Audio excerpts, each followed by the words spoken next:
everybody, it's me, Carmine DeStefano, the Bookman. Since most movies nowadays are shit, I decided to dedicate specific months to certain game series. Starting with, back in 2007, Ubisoft, the geniuses behind such great classics as Hype Time Quest and Buck Bumble, brought us back to the Crusades, in a war between Templars and a secret assassination organization. They called this heralded creation Assassin's Creed. How did they fashion their fictional war? Well, let's take a look at it together, shall we? Game opens! I applied my heart to know wisdom, and to know madness and folly. After this bizarre hiccup, we find Desmond Miles trapped in a lab with eccentric Dr. Vidic. This machine, called the Animus, connects Desmond to his ancestral memories. His ancestor is an assassin named Altair. He's sent on a mission to retrieve a Templar artifact, the time of the Crusades. He's met by the Kingpin, Robert I don't know how to pronounce his last name. He tries to attack but is caught, as are his men. However, Altair, being resourceful, escapes and heads back to the assassination headquarters, where his master Al-Mualim reprimands him. There are rules. We are nothing if we do not abide by the Assassin's Creed. Yo! Isn't that Master Splinter? Perhaps some food would aid the young lady's powers of speech. Hey, it is! Radical! Altair is supposedly killed. Cut to Desmond being woken, just to go back to sleep. Back to Altair, who is not killed. Al-Mualim sends Altair on a mission to find a traitor within the confines of the assassination headquarters. You learn skills necessary to track this insurgent, then bring him to justice. Afterwards, he's sent on his way. This is where you find the importance of synchronizing Altair using these viewpoints to unlock more clues and find your first target, a weapons monger named Tamir. When you get him, he reveals, "But I serve a far nobler cause than mere profit." I guess killing some people is a good idea. Forget what I just said. Next, it's on to the town Ahar, where this doctor tortures his patients. Altair nabs him, then he decrees, "You took these people against their will." Yes. What little will there was for them to have. Are you really so naive? Do you appease a kind child simply because he wails? I usually just beat them until they... forget what I just said. Now it's on to Jerusalem, where you save civilians, get clues, repeat the process so you can locate a Templar pansy who traps you. You chase him through the streets, nail him, then he'll tell you... You profit from the war, from lives lost and broken. Yes, you would think that, ignorant as you are. Wall off your mind, eh? They say it's what your kind do best. Now we wake up! These delays are unacceptable, Miss Stillman. I want progress reports every hour. Yeah, really, get on with it. Alright, back in the Animus. Al-Mualim talks to Altair about these Templar confessions. Still, Altair has 6 more to go.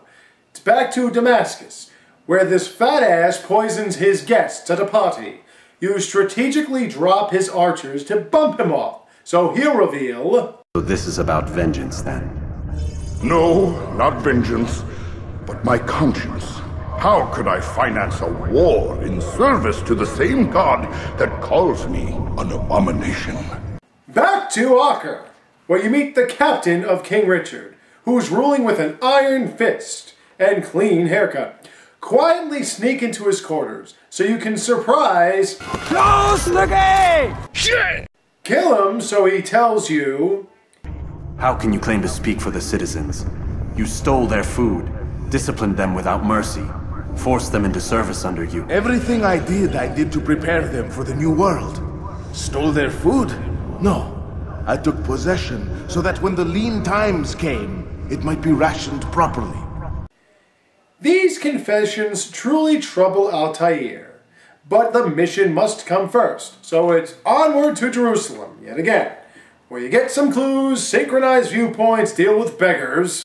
I'm so hungry. Just a little money, I beg. Then you'll meet this dude, who's executing traitors. When you execute him, he admits, I wanted power. There was an opportunity. An opportunity to murder innocents. Not so innocent. Dissident voices cut deep as steel. Desmond is awoken once more. Now he speaks with this female assistant named Lucy. She has her own confession. That little fight your ancestors started during the Third Crusade, it never ended. You're being held by Templars. Vidig's a Templar? There's no way you could have known. They hide it so well. She's voiced over by Kristen Bell. I just like showing her do whatever it is that she does, because she's hot.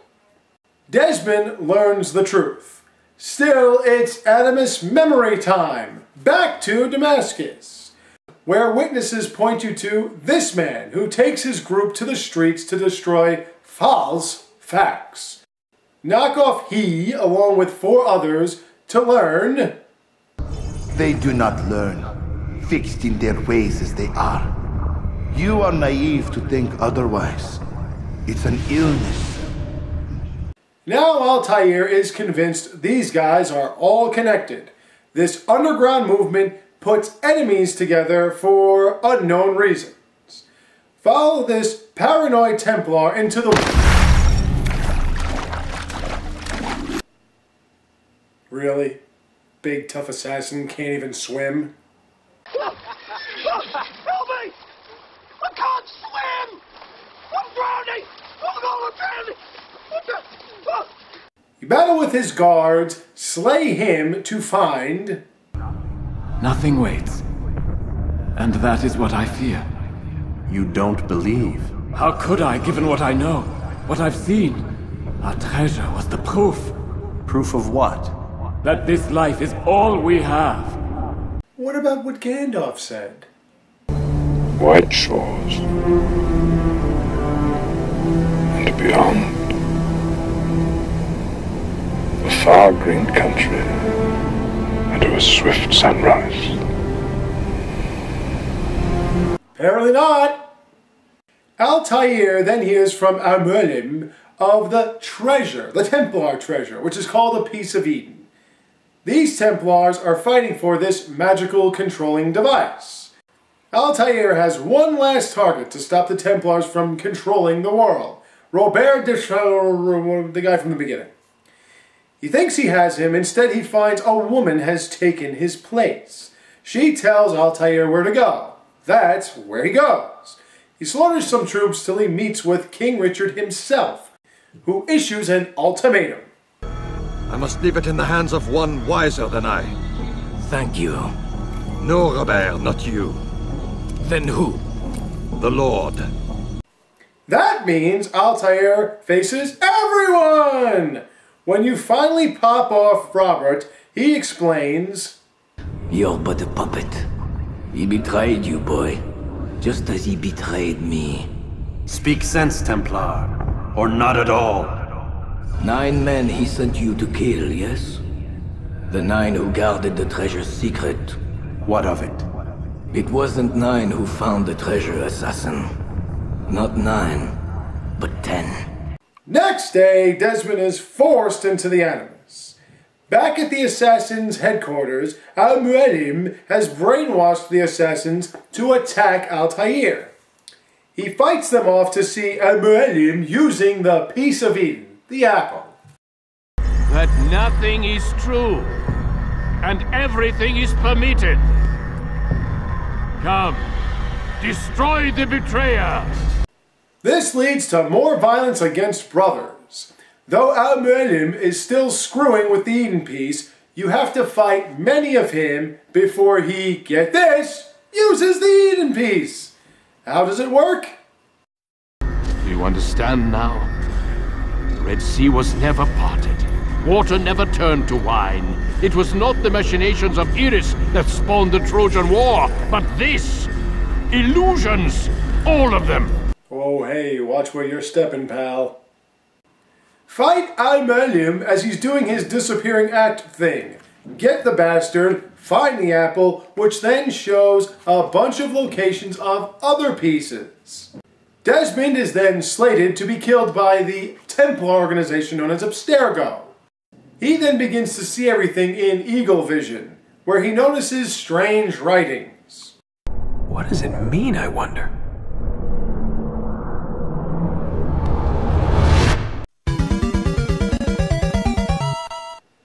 And that's pretty much it. So what did I think of this game? It's a strong case for an all-time great. It has in-depth controls that help you utilize secret kills. The animations are great, the storyline is interesting, and the characters are well thought out and written. The challenge is extremely high, especially when finding hidden items. I gave up on trying to find all the little flags they have. Fuck that, there are too many. There's like a million of them. Climbing up viewpoints also can be a challenge, especially when you got guys throwing rocks and shooting arrows at you. That's a bitch. Voiceover acting is solid, and the targets are well connected. What I mean is, it's nice to see how they used history to make their fiction seem reasonable. But since I'm using the Xbox 360, the controller is a little stiff. Sometimes subtle movements are a little hard to manipulate, while other times climbs can take forever because the controls don't respond as well as they should.